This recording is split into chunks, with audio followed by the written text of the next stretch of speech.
So hello everyone, this is Kamal Sharma. Welcome back to my channel learn with Kamal Sharma. जैसा कि आप सबको पता है 2026 जनवरी रीट मेंस के लिए निर्धारित मंथ है, निर्धारित डेट आ चुकी है। तो अपने आज उसी को लेकर एक मैं वीडियो बना रहा हूँ। और मेरे लास्ट ईयर जो मेरी गलती रह गई थी और जो इस साल मुझे वो नहीं करनी है वो बताने वाला हूँ। और साथ में किस तरह से मैं कवर कर रहा हूँ इन सब्जेक्ट्स को वो बताऊँगा आपको। तो करते हैं स्टार्ट। तो लास्ट ईयर हमारी जो मैंने एक्चुअली स्पेशल एजुकेशन में डिप्लोमा किया हुआ है HI से, तो हमारी कट ऑफ गई थी 150 के आसपास गई थी, जिसमें मेरे 10 नंबर करीब रह गए थे। तो फाइनल कट ऑफ में नहीं आ पाया था, तो उस टाइम बहुत बुरा लगा था। और आज वापस से मौका मिल रहा है, तो आज अब मैं कोशिश कर रहा हूँ कि उस गलती को ना दोहराऊँ जो उस टाइम दोहरा दी थी मैंने, क्योंकि मैं फ्लो वो सारे गोले भरते गया तो पता नहीं चला कि गलत भी ब्रीज गई। तो इस बार वो नहीं करना। तो मेन क्या है इसका सिलेबस में क्या है, 300 नंबर का पेपर है, 150 क्वेश्चन आएंगे और एक क्वेश्चन 2-2 नंबर का है, जिसमें डिवाइड किए हुए हैं हर सिलेबस। लेवल फर्स्ट की बात करूंगा मैं यहाँ पे। तो लेवल फर्स्ट में मेरी हिंदी और पंजाबी लैंग्वेज रहेगी जो रीट में थी। और इसमें तो लैंग्वेज वाला कोई सिस्टम नहीं है मेंस में। तो इसमें तो इंग्लिश आएगी, इंग्लिश तो कंपलसरी है, इंग्लिश तो आएगी। और साथ में अपने जो राजस्थान जीके है वो आएगी। राजस्थान जीके में कैसे कवर कर रहा हूँ, राजस्थान जीके में जो हिस्ट्री कल्चर वाला पार्ट है वो सबसे पहले करना है अपनों को। जो हिस्ट्री है, राजस्थान की कल्चर है, जो अब नए कुछ चेंजेस हुए हैं वो करने हैं। जैसे कि अब 41 ज़िले बने हैं, 41 ज़िले बन चुके हैं नए, जो थोड़ा बहुत ही चेंज हुआ है। कब जो पीछे से पढ़ते आ रहे हैं उनको ज़्यादा दिक्कत नहीं होगी।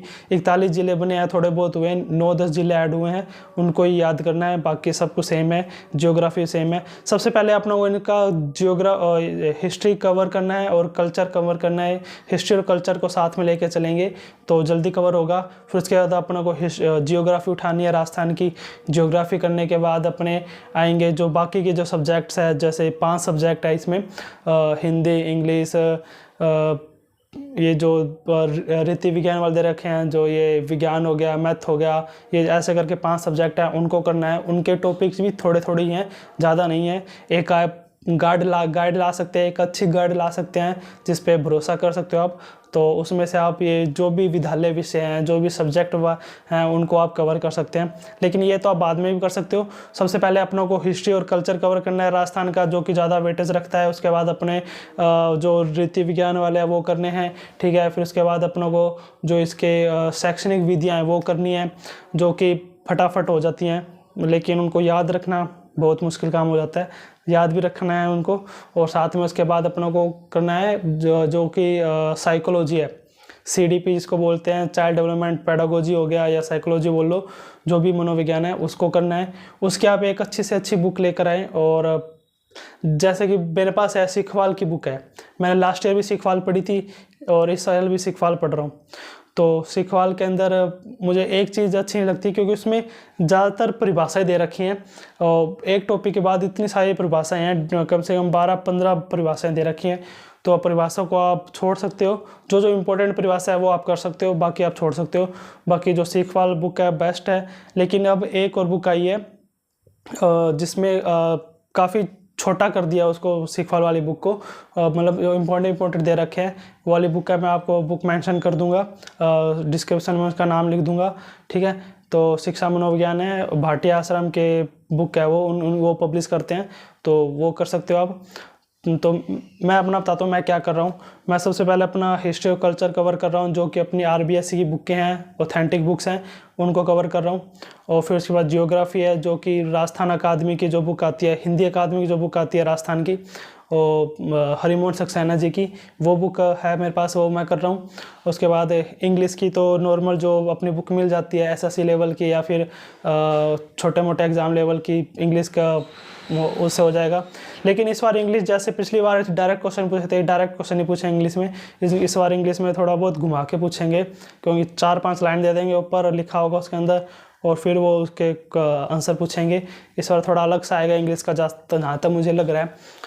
उसके बाद अपने आते हैं इंग्लिश को हो गया विज्ञान का। विज्ञान के अंदर आप एक या तो आप एनसीईआरटी पढ़ सकते हो, नहीं तो आप गाइड आती है छोटी सी, गाइड को रेफ़र कर सकते हो एक। ठीक है, कोई भी गाइड लेनी जिसके अंदर आपके सब्जेक्ट जो भी सिलेबस में है लिखे हुए हैं टॉपिक्स वो पूरे होते हैं तो बढ़िया है। और जो सामान्य जीके राजस्थान का जो एक पार्ट और दे रखा है राजस्थान का, सामान्य जीके को लेकर पूरे दे रखे हैं उसमें, वो भी आप गाइड से कवर कर सकते हो। एक्चुअली एक गाइड आती है, लक्ष्य करके गाइड आती है, उसके अंदर आपको सारे ये विद्यालय विषय, जीके, राजस्थान जीके, सामान्य ज्ञान, ये सब मिल जाएंगे। सबसे बाद में आती है शैक्षिक परिदृश्य। शैक्षिक परिदृश्य इस बार नया है, तो जो करंट से रिलेटेड है, करंट से, क्योंकि जो इस बार जो योजनाएं हैं वो भी इसमें आएगी। जो बजट के अंदर शिक्षा के ऊपर जो योजनाएं आई हैं उसको सम्मिलित करेंगे। तो इस बार आप नई बुक लेकर आना, नाथ, जैसे कि एक नाथ पब्लिकेशन की आती है शैक्षिक परिदृश्य की, आप वो रेफ़र कर सकते हैं शैक्षिक परिदृश्य में। तो हाँ, काफ़ी अच्छी बुक है। मैंने इसके रिव्यूज़ देखे हैं वीडियो पर, एक्चुअली है तो नहीं मेरे पास, लेकिन मैंने इसके देखे हैं यूट्यूब पर, तो मुझे काफ़ी अच्छी लग रही लेकर